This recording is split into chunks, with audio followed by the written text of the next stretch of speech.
With Super Steeler Mike Logan, I'm Ken Laird at Steelers 365 here at TribLive.com, brought to you by Eastern H2O in the Fox Chapel Plaza. For any sports, any season, check out EasternH2O.com.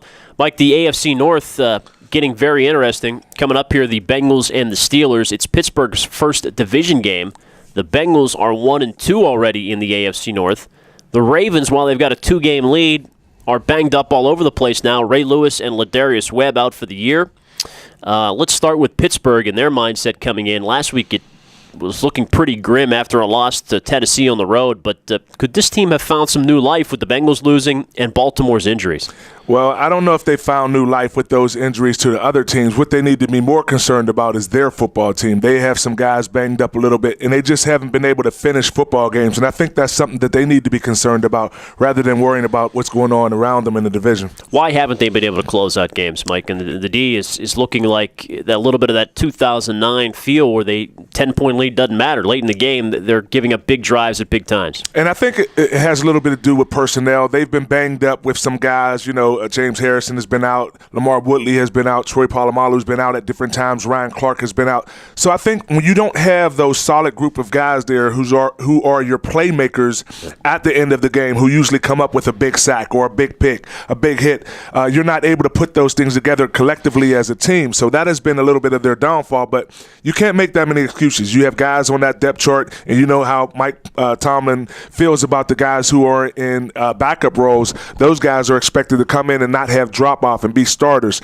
and they haven't been able to get that production out of those guys who are not the starters.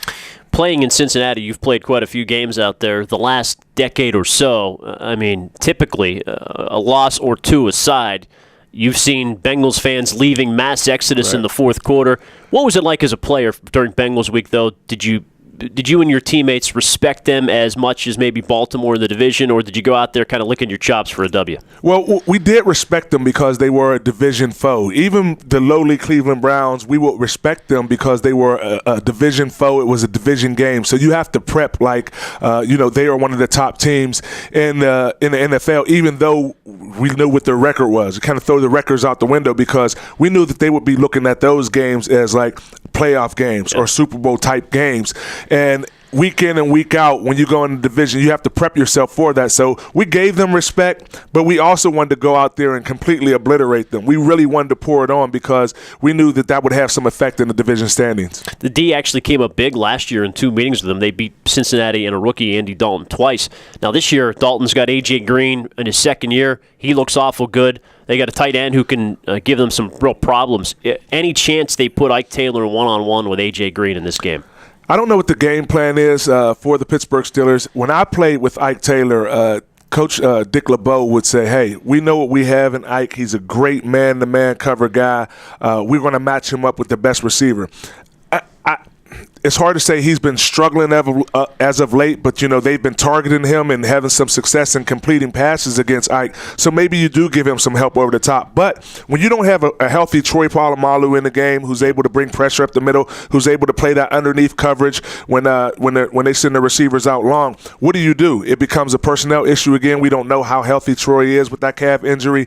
So it's going to be difficult. But the way A.J. Green is playing right now, and he's on my fantasy team, so this is going to be rough for me this week. Trader. Oh man, hey, when I first, I had the auto picks on. I had the auto picks, sure. So I'm just going to bring it. It was the auto picks, but he's been killing for me this week. So I don't know if you necessarily want to do that when a defensive back is struggling a little bit, playing against a top-notch receiver. If you want to match him up one-on-one, we know he has the skill to do it, but as a defensive back, I know all too well there's times when you just get into a slump. Even when you're in good position, receivers are able to make good catches, and A.J. Green is a guy who can go out and make some great catches. Well, and last but not least, the Steelers are dealing with significant injuries, as you point out. Probably the Bengals are the healthiest of the three AFC North powers. Baltimore loses Ray Lewis and Ladarius Webb for the season.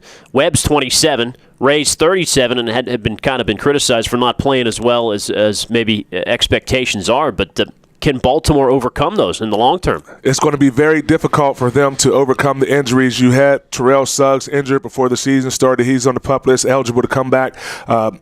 with Webb, I think that's a more significant injury than Ray Lewis. Ray Lewis has been a staple of this defense for who knows how many years. The guy was drafted a year before I went into the league and has seemed to be able to sustain everything that has happened to him throughout his career. But he is 37. It's going to be harder to recover from those injuries. I know that all too well when you get over 30, how hard it is for you to come back.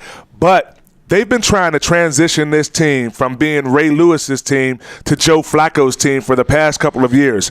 Now it's time for Joe Flacco to put this team on his shoulders and say, hey, we can lead you with the offense, but still that's a big blow defensively to the Baltimore Ravens. Maybe the Pittsburgh and Baltimore offenses can just stay on the field at all times when they play each other in a couple weeks. Just don't even put the D's on the field. That's how it's been, for the Pittsburgh Steelers, at least over the past couple of weeks. Has to take some getting used to from my perspective.